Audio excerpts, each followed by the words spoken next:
Some true crime cases have a lot of different aspects to consider when diving into them to find out the whole story. This case is one with a particularly sad detail. The killer enlisted the help of two young, vulnerable teenagers.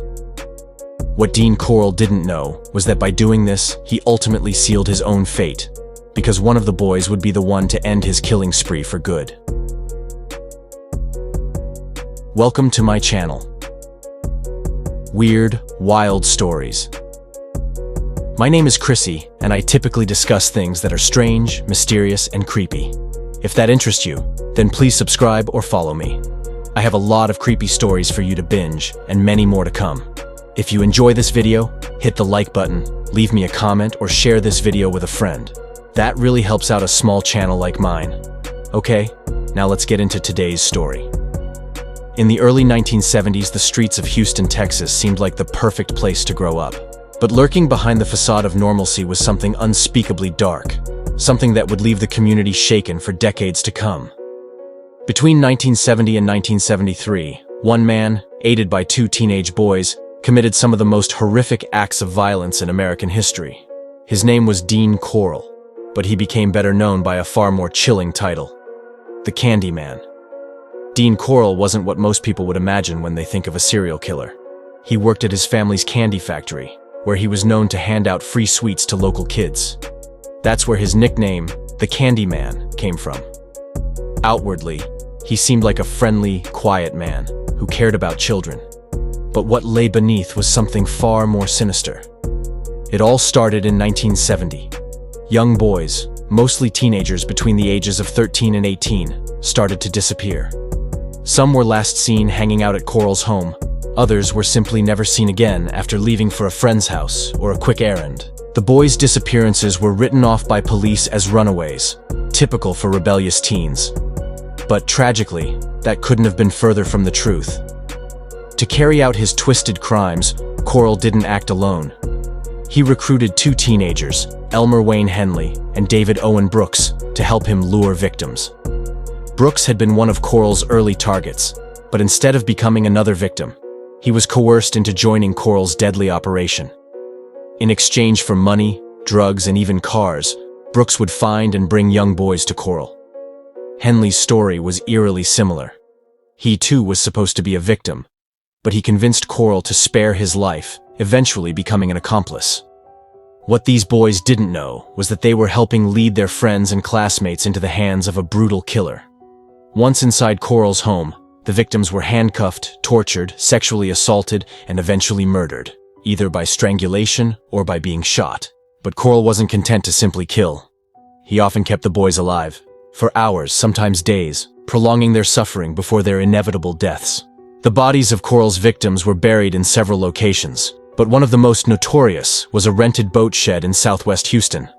This unassuming storage unit became a graveyard, hiding the remains of countless boys who had been lured into Corll's trap.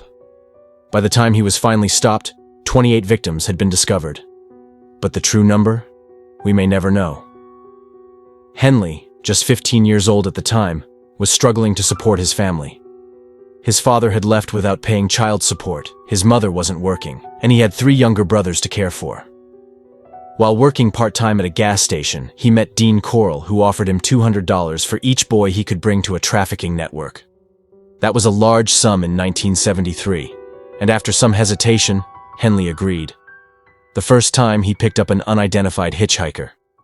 After delivering the boy, Corll told Henley that the trafficking network had murdered him. Corll then manipulated Henley, saying that he was now implicated in the crime and would go to prison if he didn't cooperate. This was how Corll, a predator, controlled those around him. When Henley reflects on killing, he expresses deep horror. He was 16 when Corll ordered him to strangle his first victim, Mark Scott. Henley couldn't muster the strength to do it, so Corll helped him finish the job. Henley, a former Bible reader with aspirations of becoming a minister, thought God would strike him down for what he'd done. When that didn't happen, it shattered his belief system, and Corll exploited this further, constantly criticizing religion to bend Henley into submission. In August 1973, Henley brought 2 friends to Corll's house for a night of drinking and huffing paint. When they passed out, they woke up to find themselves bound by Corll, who planned to kill them.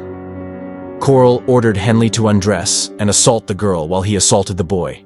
Raised by his mother and grandmother to protect women, Henley couldn't do it. The girl pleaded with him, saying, "You're not going to let anything happen to me." At that moment, Henley saw Corll's gun, picked it up, and shot him. Corll had taught Henley to shoot, and Henley fired until Corll was dead. After killing Corll, Henley, in shock, called the police and told them he had shot someone in self-defense. When officers arrived, Henley's chilling confession spilled out. He not only admitted to the murder but also revealed the truth behind years of missing boys. The discovery was almost too horrific to believe. Henley led police to the boat shed where Corll had buried many of his victims. Soon, body after body was unearthed, the true scale of the horror becoming clear. The remains of 28 boys were found, making it one of the most prolific cases of serial murder in U.S. history.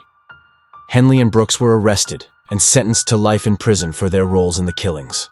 The media dubbed Dean Corll the Candyman, or the Pied Piper. But neither name could truly capture the sheer evil that had been lurking behind the doors of his suburban home. Corll had fooled everyone, his family, his co-workers, his neighbors, but the victims of his sadistic crimes never had a chance. It's been over 50 years since Dean Corll's reign of terror ended, but for the families of the victims, the pain never truly goes away. And while Henley and Brooks sit behind bars, the memory of the Candyman and the lives he destroyed still haunts Houston. This is one of the darkest chapters in Texas history, a reminder that sometimes monsters are hiding in plain sight. Thanks for watching.